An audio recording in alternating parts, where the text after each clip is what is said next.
Hello friends, मैं हूं अर्जुन शर्मा और आप देख रहे हैं आपका अपना YouTube channel masters IAS.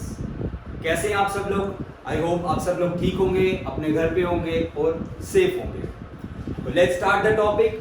Friends, आज हम कंटिन्यू करने वाले हैं हमारी लेक्चर सीरीज का स्टेट्स यूटीज कैपिटल का पार्ट 3। आई होप आपने पहले दो पार्ट को अच्छे से पढ़ा होगा, समझा होगा, सो दैट आपको पार्ट 3 फिर से बढ़िया से समझ आ सके।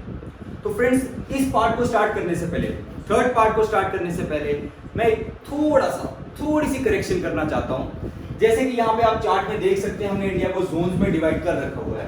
आप ध्यान से देखिए, हमने इंडिया को कैसे जोन्स में डिवाइड कर रखा हुआ है। यहाँ पे एक मैं छोटी सी करेक्शन करूंगा। इंडिया के ये जो जोन्स हैं, ये कुछ हद तक ऑफिशियल भी हैं, बट हमने इसको मोस्टली अपनी कन्वीनियंस के लिए जोन में डिवाइड किया था इंडिया को। ऐसा नहीं है कि ये पर्टिकुलरली इसी में ही होंगे, हैं इसमें ही है, बट फिर भी कन्वीनियंस के लिए हमने इसको डिवाइड करा था। तो मैं आगे बढ़ता हूं अपने टॉपिक पे। जैसे कि हमने पहले वाले लेक्चर्स में डिस्कस करा था कि नॉर्थ जोन में 9 स्टेट्स या कैपिटल्स हैं, सेंट्रल जोन में 3 हैं। बट ऑफिशियली अगर देखा जाए तो नॉर्थ जोन में हम आज से 10 को डिस्कस करने वाले हैं और यहाँ पे 3 में से 2 को। वो इसलिए बिकॉज सेंट्रल जोन से हम एक स्टेट यानी कि उत्तर प्रदेश को नॉर्थ जोन में डिस्कस करने वाले हैं। ओके फ्रेंड्स, तो फिर से आप एक बार देख लीजिए। पहले हम 9 पढ़ रहे थे और सेंट्रल जोन में 3, बट अब हम नॉर्थ जोन में 10 स्टेट्स को पढ़ेंगे और सेंट्रल जोन में 2। ओके फ्रेंड्स, आई होप आपको ये करेक्शन अच्छे से समझ आ गई हो। पहले वाले दोनों पार्ट्स आप देख लीजिए और फिर आपको अच्छे से आप ये रिलेट कर सकते हैं। ठीक है फ्रेंड्स, आगे बढ़ते हैं। अब हम टॉपिक नॉर्थ जोन की एक जो उत्तर प्रदेश स्टेट है उसको अच्छे से डिस्कस कर लेते हैं और उसके साथ हम अगले जोन पे बढ़ जाएंगे। ओके फ्रेंड्स, तो फ्रेंड्स अब हम डिस्कस करने वाले हैं, जैसे मैंने आपको करेक्ट करके बताया, नॉर्थ जोन की 10 स्टेट को। हम उत्तर प्रदेश को नॉर्थ जोन में ही डिस्कस करने वाले हैं।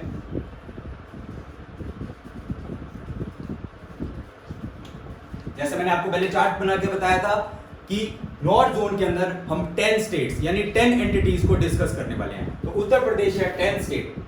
उत्तर प्रदेश, इसकी कैपिटल है लखनऊ, जो कि रिवर गोमती नदी के ऊपर उत्तर प्रदेश की कैपिटल लखनऊ सिचुएटेड है।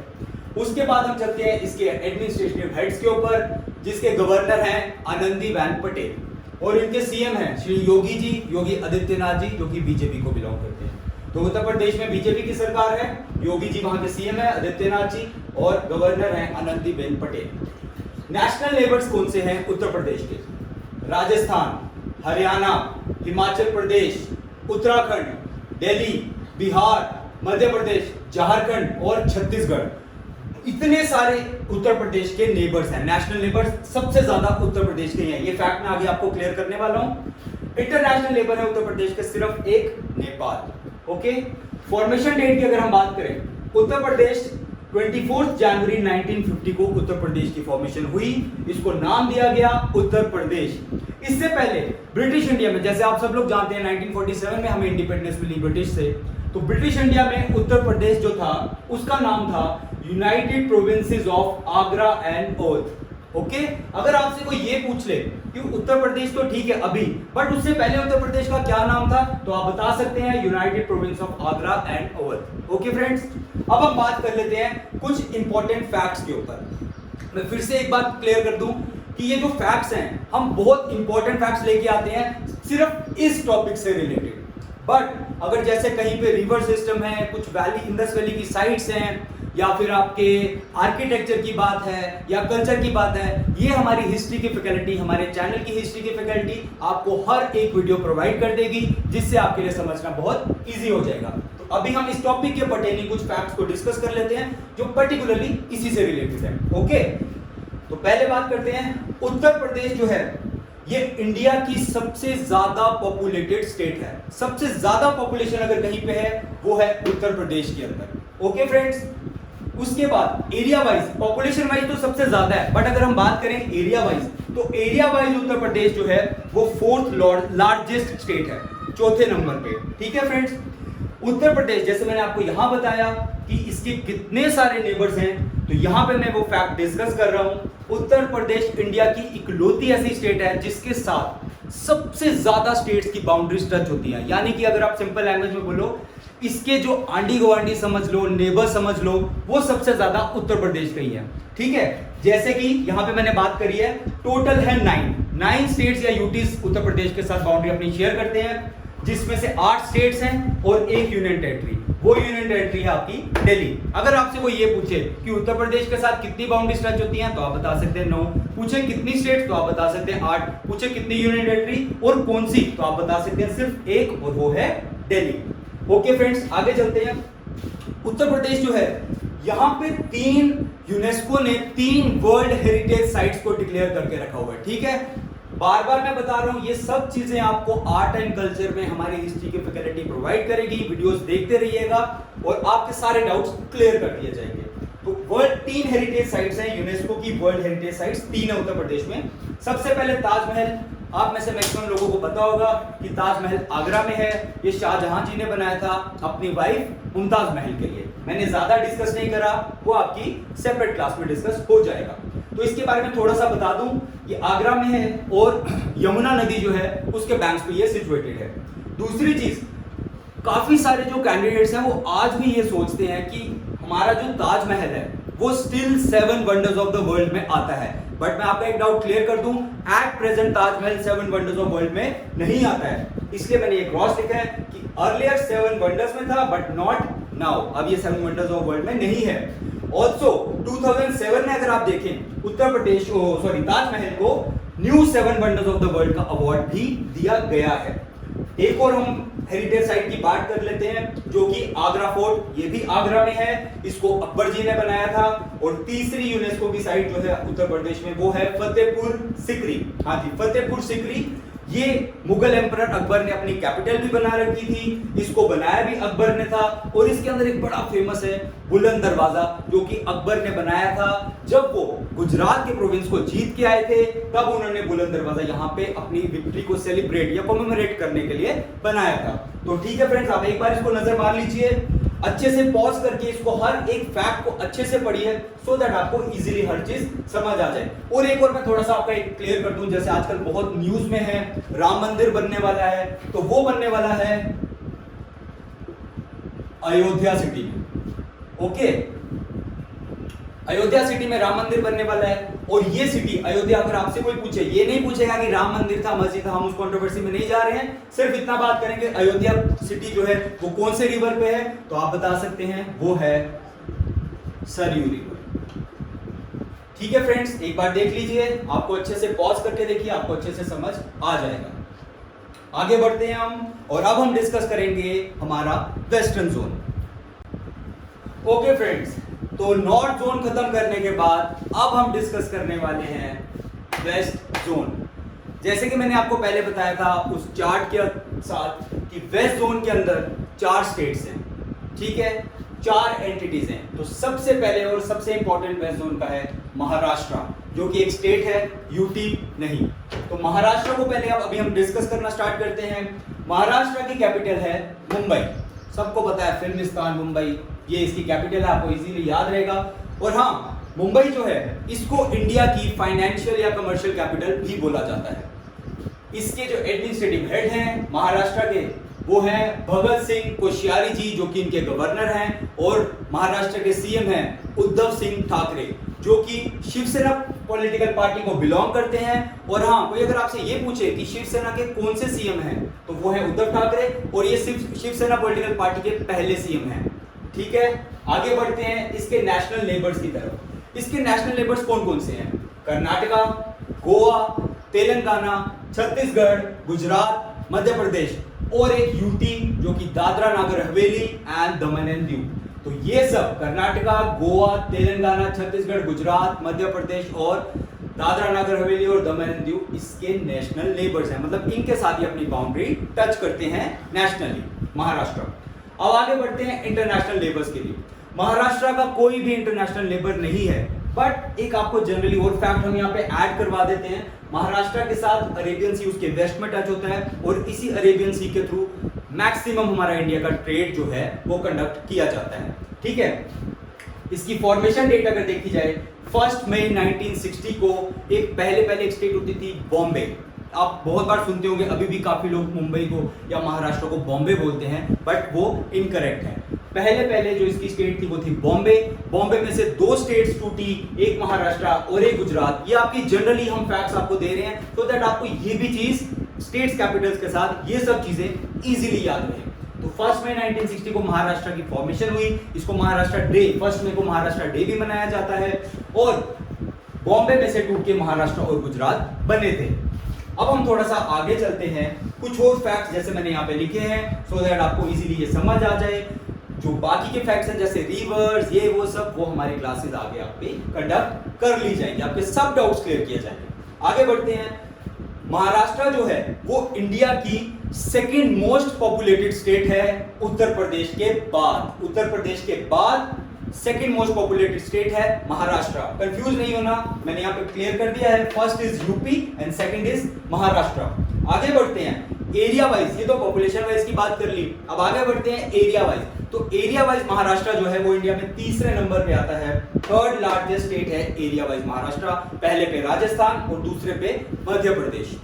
आगे चलते हैं, मुंबई की बात कर लेते हैं, न्यूज में बनी रहती है, सब बॉलीवुड लोग यहीं रहते हैं, तो मुंबई की बात कर लेते हैं। कुछ फैक्ट्स आपको पता होने चाहिए मुंबई के बारे में भी। आगे चलते हैं, मुंबई जो है वो महाराष्ट्र की कैपिटल है। इसको मैंने पहले बताया फाइनेंशियल और कमर्शियल कैपिटल इंडिया की बोला जाता है।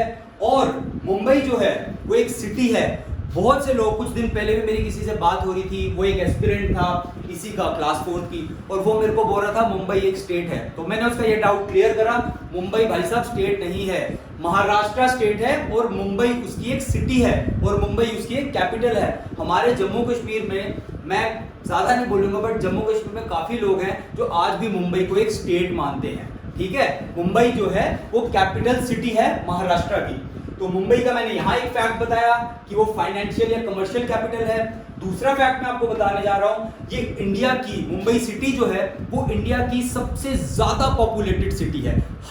Most highly populated city of India is Mumbai. और दूसरी चीज, ये इंडिया में सबसे ज्यादा अर्बन एरिया कवर करती है। जो मुंबई है वो मोस्ट पॉपुलस अर्बन एरिया जो सिटी है इंडिया की, वो भी मुंबई ही है।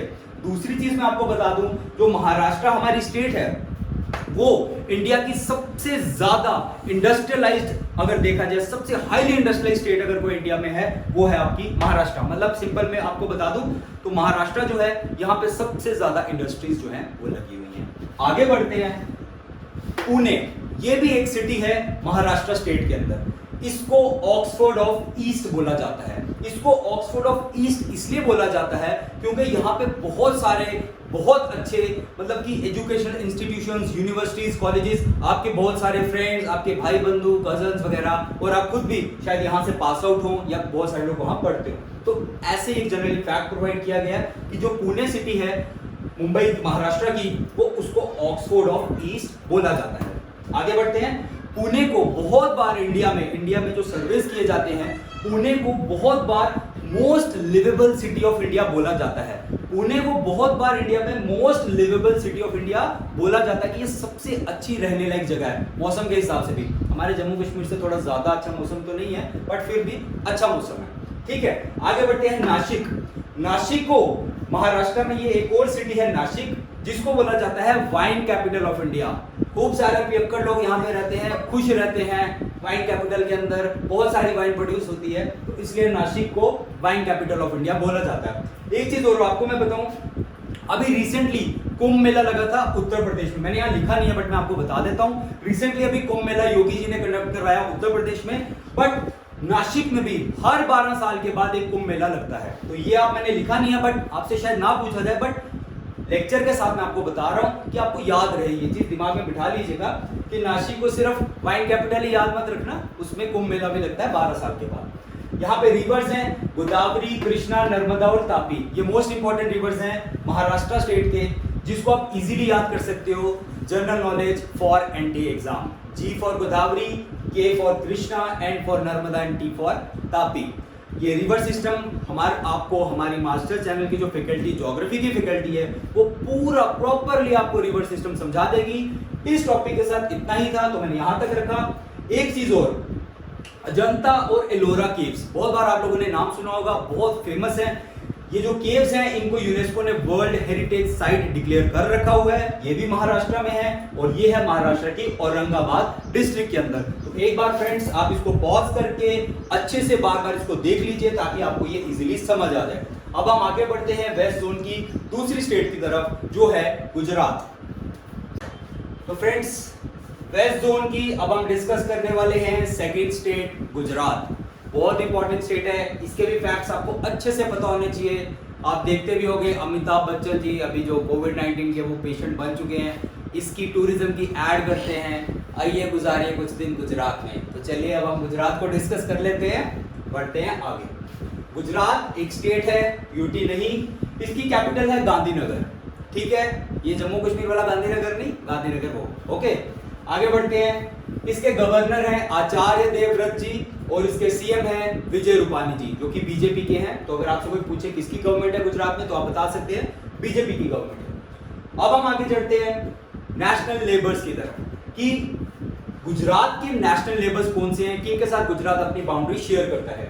राजस्थान, महाराष्ट्र, उत्तर प्रदेश और ये जो यूटी है दादरा नगर हवेली और दमन एंड दीव की। अब हम आगे चलते हैं इसके इंटरनेशनल नेबर्स की तरफ। इंटरनेशनल नेबर ज्यादा नहीं है, सिर्फ एक पाकिस्तान जिसका सिंध प्रोविंस। अगर आपसे कोई पूछे कि गुजरात के साथ पाकिस्तान तो टच हो रहा है बट कौन सा वाला एरिया, तो पाकिस्तान का सिंध प्रोविंस गुजरात के साथ टच होता है। और एक चीज और, अरेबियन सी इसके भी वेस्ट में आता है, गुजरात के वेस्ट में अरेबियन सी भी आता है।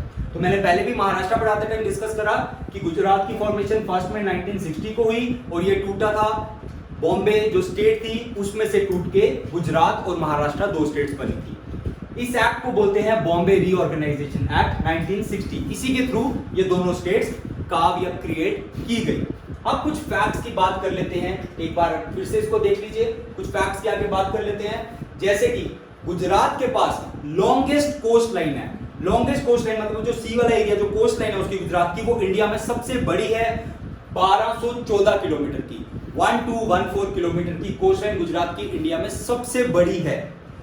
अगले फैक्ट की बात कर लेते हैं, गुजरात की लार्जेस्ट सिटी की अगर मैं बात करूं, कोई आपसे पूछे तो वो गांधीनगर जो इसकी कैपिटल, वो लार्जेस्ट सिटी नहीं, अहमदाबाद जो सिटी है गुजरात की वो सबसे लार्जेस्ट सिटी है गुजरात में, इंडिया में नहीं गुजरात में। ओके, आगे बढ़ते हैं। गुजरात के अंदर शेर, एशियाटिक लॉयंस हम बार बार सुनते रहते हैं, गिर जंगल या गिर फॉरेस्ट की बात होती है, तो गिर फॉरेस्ट नेशनल पार्क जो वो भी गुजरात के अंदर है। इसको एके यानी also known as Sasan Gir, जिसको सासन गिर भी बोला जाता है, गिर फॉरेस्ट नेशनल पार्क को। यहाँ पे ये इकलौता घर है वाइल्ड पॉपुलेशन एशियाटिक लॉयन का। जो एशियाटिक लायंस हैं उनकी जो वाइल्ड पॉपुलेशंस हैं उसका इकलौता ये घर है। ओके, आगे बढ़ते हैं। इसमें गुजरात में कुछ इंडस वैली सिविलाइजेशन की कुछ साइट्स हैं, ये हमारे हिस्ट्री की फैकल्टी आपको डेप्थ में इसको क्लियर करेगी, बट यहाँ पे थोड़ा सा हम इसको डिस्कस कर लेते हैं। जैसे कि यहाँ पे एक साइट है बहुत इंपॉर्टेंट, लोथल, जिसको ऐसा माना जाता है कि ये दुनिया की कुछ अर्लीस्ट सी पोर्ट्स, जो सी पोर्ट्स होते हैं, माना जाता है, ऐसा अभी कंफर्म नहीं है, काफी इस चीज के ऊपर कॉन्ट्राडिक्शंस आती रही हैं, बट हम ये मानते हैं कि सी पोर्ट जो दुनिया का ये अर्लीस्ट सी पोर्ट्स में से एक है, या फिर अर्लीस्ट डॉकयार्ड भी आपको बोला जा सकता है। डॉकयार्ड होता है जहां पे शिप्स वगैरह खड़ी होती है, वहां से फिर वो ट्रेड के लिए चलते रहते हैं, ठीक है। और दूसरी है धोलावीरा, ये कच्छ डिस्ट्रिक्ट में है। ये दोनों साइट्स लोथल और धोलावीरा इंडस वैली सिविलाइजेशन की साइट्स हैं और ये गुजरात के अंदर है। एक चीज और, रन ऑफ कच्छ करके यहाँ पे एक डेजर्ट है जिसको सॉल्ट डेजर्ट भी बोला जाता है, जहां पे इसलिए इसको सॉल्ट डेजर्ट, मिट्टी तो या रेत जो होती है डेजर्ट में वो ब्राउन कलर की होती है, बट यहाँ पे जो रेत है वो व्हाइट कलर की है, इसलिए इसको सॉल्ट डेजर्ट बोला जाता है। ठीक है फ्रेंड्स, आप एक बार इसको अच्छे से पढ़ लीजिए। गुजरात जाने का मौका मिले तो जाइए, अमित जी बार बार बुलाते हैं, जाइए। हमारे प्रधानमंत्री जो नरेंद्र मोदी जी हैं वो भी गुजरात को बिलोंग करते हैं। एज सच तो वो अभी मध्य जो एमपी हैं वो यूपी की वाराणसी सीट से हैं। ठीक है, आगे बढ़ते हैं हम। आप एक बार इसको पॉज करके देख लीजिए सो दैट आपको ये क्लियर हो जाए। ठीक है फ्रेंड्स, आगे बढ़ रहे हैं। हाँ तो फ्रेंड्स, अब हम बात करने वाले हैं वेस्ट जोन की थर्ड स्टेट के बारे में, जिसका नाम है गोवा। गोवा का नाम सुनते ही आप में से काफी लोग अच्छा फील करने लग गए होंगे, क्योंकि बहुत से प्लान्स बनते हैं गोवा जाने के लिए। मेरा भी बना था, कैंसिल हो गया। आप में से भी काफी लोगों का कैंसिल ही हुआ होगा। जम्मू कश्मीर में मैक्सिमम लोगों का प्लान कैंसिल ही हो जाता है गोवा जाने के लिए, बट काफी लोग गए भी होंगे, वेरी लकी पीपल। तो अब डिस्कस करने वाले हैं हम गोवा को। गोवा एक स्टेट है और ये लोकेटेड है इंडिया के वेस्टर्न घाट्स के ऊपर। इसकी जो कोस्ट लाइन है, बिकॉज गोवा समुद्र के किनारे है, तो गोवा की जो कोस्ट लाइन है उसको कोंकण कोस्ट भी बोला जाता है या कोंकण एरिया भी बोला जाता है, ठीक है। इसकी कैपिटल है पणजी, जिसको पंजिम भी गोवा में बोला जाता है। ओके फ्रेंड्स, आगे बढ़ते हैं। इसके जो एडमिनिस्ट्रेटिव हेड यानी कि जो इसके गवर्नर हैं वो है श्री सत्यपाल मलिक जी, और इसके सीएम है प्रमोद सावंत जी, जो कि बीजेपी को बिलोंग करते हैं। तो बीजेपी की गवर्नमेंट है गोवा में और इसके गवर्नर है सत्यपाल मलिक जी। मैं याद करा दूं, सत्यपाल मलिक जी पहले जम्मू कश्मीर के गवर्नर थे। जब आर्टिकल 370 हटा दिया गया, जम्मू कश्मीर को यूटी बना दिया गया, तो शायद सत्यपाल मलिक जी को अच्छा काम करने की वजह से उनको अच्छी स्टेट का गोवा का गवर्नर बना दिया गया, एक पीसफुल जगह, ठीक है। आगे चलते हैं इसके नेशनल नेबर्स की तरफ, जो है महाराष्ट्र और कर्नाटका। तो गोवा के दो नेबर्स हैं, एक महाराष्ट्र और एक कर्नाटका। इसका इंटरनेशनली कोई नेबर नहीं है, और हाँ जैसे मैं बता रहा हूं इंटरनेशनल नेबर कोई भी नहीं है, बट अरेबियन सी इसके साथ टच होता है, ठीक है। इसकी फॉर्मेशन डेट है 30 मई 1987, जब गोवा को पूरा स्टेटहुड का दर्जा मिला, या उसको स्टेटहुड का जो स्टेटस है वो मिला। मैं इसको थोड़ा एक्सप्लेन करूंगा अभी आगे, तो आप ये पहले एक बार देख लीजिए सारा। आगे बढ़ते हैं इसके फैक्ट्स के ऊपर कि गोवा के अंदर क्या क्या चीज हमने इंपॉर्टेंटली पढ़नी है, ठीक है। तो गोवा जो है वो एरिया वाइज इंडिया की सबसे छोटी स्टेट है। हाँ जी फ्रेंड्स, ध्यान से सुनिए, गोवा इंडिया की एरिया वाइज सबसे स्मॉलेस्ट, सबसे छोटी स्टेट है। अगर एरिया वाइज जो देखा जाए वो इंडिया की सबसे छोटी स्टेट, अगर आपसे कोई क्वेश्चन पूछता है तो वो है गोवा। बट पॉपुलेशन वाइज जो है वो चौथे नंबर पे है, सबसे छोटी नहीं है, एरिया वाइज सबसे छोटी, but population wise 4th number पे है। और पॉपुलेशन वाइज इंडिया की सबसे छोटी स्टेट है वो है सिक्किम, यानी कि आप सिंपली याद रखिए सिक्किम में सबसे कम पॉपुलेशन है और गोवा एरिया वाइज सबसे छोटा है। ओके फ्रेंड्स, गोवा की GDP per capita GDP India की बाकी सब स्टेट से सबसे ज्यादा है। तो Goa has the highest GDP per capita among all the states of India, ठीक है। आगे बढ़ते हैं, तो अब मैं थोड़ा सा कुछ इंटरेस्टिंग बातें आपको बताऊं। गोवा जो है, जब इंडिया आजाद हुआ था गोवा इंडिया का पार्ट नहीं था। गोवा में किसका राज था? पोर्तुगीज का, यानी कि हम अपनी लैंग्वेज में बोलते हैं पुर्तगालियों का। जो पोर्तुगीज लोग थे या पोर्चुगल जो थे, वो लोग गोवा पे राज करते थे। गोवा उनकी टेरिटरी का पार्ट था 1961 तक, यहाँ पे लिखा हुआ है 1961 तक पोर्तुगीज रूल्ड गोवा। बट जब 1947 में हमारा देश आजाद हुआ, इंडिया एक इंडिपेंडेंट कंट्री बन गई, तब इंडियन गवर्नमेंट ने गोवा में जो पोर्चुगीज थे उनको रिक्वेस्ट करा कि भाई साहब प्लीज आप हमारी इस टेरिटरी को वेकेट कर दो, छोड़ दो और अपनी कंट्री में चले जाओ। बट जो पुर्तगीज थे वो कहते भाई साहब हम नहीं छोड़ने वाले हैं और हम यहीं पे रहेंगे। तो ठीक है, इंडियन गवर्नमेंट ने बोला ओके रहो, और 1947 से लेकर ये रिक्वेस्ट चलती रही। बट फिर इंडिया फेडअप हो गई, हमारी सरकार फेडअप हो गई इस चीज से, और 19 दिसंबर यानी 19 दिसंबर 1961 को इंडियन आर्मी ने गोवा को इन्वेड कर दिया, गोवा पे हमला कर दिया और पुर्तगालियों को मार मार के भगा दिया गया, ठीक है। ये जो ऑपरेशन था, जिसको हम बोलते हैं, हर एक जब इंडियन आर्मी कोई एक टेक्टफुल ऑपरेशन करती है तो उसको ऑपरेशन का नाम दिया जाता है, ये बड़ा इंपॉर्टेंट है। ऑपरेशन विजय के अंडर गोवा को इंडियन टेरिटरी में एनेक्स किया गया। शायद अगर मैं करेक्ट हूं या नहीं, आई गेस ऑपरेशन विजय जो था वो कारगिल वॉर के अंदर भी उसको रीएक्टिवेट किया गया था, ठीक है। इंडियन आर्मी ऑपरेशन विजय के अंदर बहुत सारे काम करती है, बट अभी प्रेजेंटली ऑपरेशन विजय को आप गोवा के साथ याद रखिएगा। जब इंडियन आर्मी ने 1961 में गोवा पे अटैक किया, हमला किया, इन्वेड करा, गोवा को एनेक्स कर दिया गया, यानी काट दिया गया, पोर्तुगीज को भगा दिया गया और गोवा को अपना हिस्सा बना लिया गया।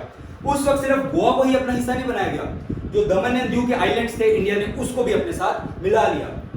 तो इन दोनों को जब मिलाया था, गोवा को और दमन एंड दीव को, तो ये एक यूटी यानी यूनियन टेरिटरी के रूप में इसको मिलाया गया। बट मैंने जैसे यहां बताया था, मैं यहां उसको डिस्कस कर रहा हूं। 30 मई 1987 को गोवा और दमन and Diu, DND is Daman and Diu, Goa और दमन एंड दीव को गवर्नमेंट ऑफ इंडिया ने स्प्लिट कर दिया। गोवा को एक फुल स्टेटहुड का स्टेटस दे दिया, गोवा को एक सेपरेट स्टेट बना दिया और दमन एंड दीव को एक सेपरेट यूटी बना दिया गया। आप एक बार इसको फिर से देख लीजिए। अच्छे से पढ़िए, गोवा है, मस्त जगह है, सब जाना चाहते हैं तो इसको अच्छे से पढ़िएगा, और अगर लाइफ में मौका मिले तो जाइए, जो नहीं गए हैं और जो जा चुके हैं वेल डन। आगे बढ़ते हैं।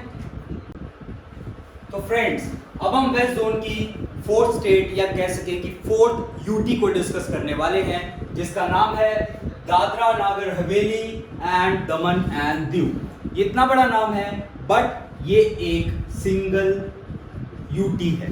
ये दादरा नागर हवेली एंड दमन एंड दीव, ये बड़ा नाम है बट ये सिंगल यूटी है। सिंगल यूटी, पहले ये अलग अलग थी बट अब ये एक सिंगल यूटी है, जो मैं हम आगे डिस्कस करने वाले हैं। इसकी कैपिटल है दमन और इसके एडमिनिस्ट्रेटर, मैं आपको बता दूं, हम एक सेपरेट वीडियो लेके आएंगे जहां पे हम आपको स्टेट और यूटी का डिफरेंस भी बताएंगे और ये भी बताएंगे कि कहां पे एडमिनिस्ट्रेटर होता है, कहां पे गवर्नर होता है और कहां पे लेफ्टिनेंट गवर्नर होता है। ठीक है, तो इधर ये क्योंकि ये एक यूटी है तो इधर इसके लिए यहाँ पे होते हैं एडमिनिस्ट्रेटर, जो कि हैं प्रफुल्ल खोड़ा पटेल जी। प्रफुल्ल खोड़ा पटेल, हाँ जी। अब हम इसके बात करते हैं नेशनल लेबर्स की, जो कि है महाराष्ट्र और गुजरात। महाराष्ट्र और गुजरात इसके नेशनल लेबर्स है। इंटरनेशनली इसको किसी की बाउंड्री टच नहीं होती, बट फिर से हम बताते हैं अरेबियन सी के साथ ये लगता है। फॉर्मेशन डेट इसकी 26 जनवरी 2020 एज सिंगल यूटी। मैं आगे बताने वाला हूं आपको कैसे, बट 26 जनवरी 2020 को ये फॉर्म हुई है as single UT after the merger of Dadra Nagar Haveli plus Daman and Diu. तो ये एक सिंगल एंटिटी, सिंगल यूटी बन गई, दादरा नागर हवेली दमन एंड दीव, 26 जनवरी 2020। कुछ फैक्ट पढ़ लेते हैं जो यहाँ पे बताया, उसको थोड़ा सा डिस्कस करते हैं। Merger of union territory act 2019 में इंडियन गवर्नमेंट ने लाया, जिसके साथ इसको मर्ज किया। वो कैसे? प्रपोज्ड, यानी कि ये एक्ट की जो प्रपोजल था वो कब आया? वो आया जुलाई 2019 में।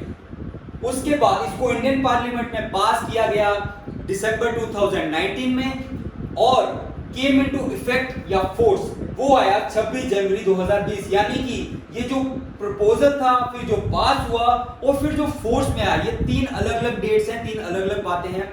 ध्यान से देखिएगा इसको, ठीक है। Propose July, pass December, but came into force, यानी कि फॉर्मेशन डेट कब ऑफिशियल? वो 26 जनवरी 2020। ठीक है, ये सारी की सारी चारों की चारों सेपरेट एंटिटी या separate parts of simple language बोलो, चारों के चारों अलग हिस्से थे और ये पार्ट थे पोर्चुगीज इंडिया के। जो पोर्तुगल थे या पोर्चुगीज लोग थे वो इसको रूल करते थे और फिर जैसे मैंने आपको पहले बताया इंडियन आर्मी ने इसको इन्वेड करा और इसको एनेक्स कर दिया। यहाँ पे हम आपको बता देते हैं एनेक्सेशन बाय इंडिया, यानी कि कौन सी डेट्स को, इन पार्ट्स को इंडिया ने अपने साथ मिला लिया, यानी एनेक्स कर लिया। दमन एंड दीव को 19 दिसंबर 1961 यानी 19 दिसंबर 1961 को दमन एंड दीव को अपने अंदर मिलाया और दादरा नगर हवेली को 11 अगस्त 1961 को मिलाया और 26 जनवरी 2020 को इंडियन गवर्नमेंट ने दोनों को मिला के एक यूटी बना दिया। आगे चलते हैं। वैसे तो ये हाई कोर्ट्स या जो सुप्रीम कोर्ट ये पॉलिटिकल लेक्चर्स में डिस्कस होगा, बट यहाँ पे एक छोटा सा फैक्ट दे दूं, बॉम्बे हाई कोर्ट जो है, बॉम्बे हाई कोर्ट सिंगल, इस कोर्ट की जुडिक्शन जो है वो महाराष्ट्र और गोवा इन दोनों स्टेट्स में लगती है और दादरा नगर हवेली और दमन एंड दीव की यूटी के ऊपर भी लगती है। ठीक है फ्रेंड्स, आप एक बार पॉज करके इसको ध्यान से देख लो, अच्छे से पढ़ लो ताकि आपको ये समझ आ सके। तो यहाँ पे आपका वेस्ट जोन खत्म हो गया। अब हम आगे बढ़ने वाले हैं सेंट्रल जोन के ऊपर। तो फ्रेंड्स, फिर से हमने आज अपना वीडियो लेक्चर को इसको खत्म किया है। आज हमने पढ़ा, जैसे मैंने स्टार्टिंग में आपको बताया था, एक करेक्शन करी थी। हम नॉर्थ जोन में उत्तर प्रदेश को ले गए थे और सेंट्रल जोन से हमने एक स्टेट कम करके उसको ऊपर कर दिया था। आई होप आपको ये लेक्चर समझ आया हो। आज हमने वेस्ट जोन को अच्छे से डिस्कस कर लिया है और इसके साथ उत्तर प्रदेश बहुत इंपॉर्टेंट स्टेट है, उसको भी नॉर्थ जोन के अंदर डिस्कस कर लिया है। नेक्स्ट वीडियो में हम central zone, southern zone, north eastern zone और जो आइलैंड्स हैं उनको डिस्कस करेंगे और सेपरेट लेक्चर, जैसे मैं आपको बार बार प्रॉमिस कर रहा हूं, हम सेपरेट लेक्चर वीडियो लेके आएंगे जिसमें हम आपको बहुत सारे फैक्ट्स और बताएंगे, एमसीक्यूज भी प्रोवाइड करेंगे और जैसे मैंने आपको बताया यूटी और स्टेट का ब्रीफली आपको डिफरेंस मैं भी बताऊंगा और पॉलिटी की फैकल्टी भी आपको बताएगी। तो आई होप आपको ये वीडियो अच्छा लगा हो। मैं आपको बताना चाहता हूं बार बार आप इसको पॉज करके देखिएगा ताकि आपको अच्छे से समझ आए और कंटिन्यूएशन में देखिए, first part, second part, third and so on.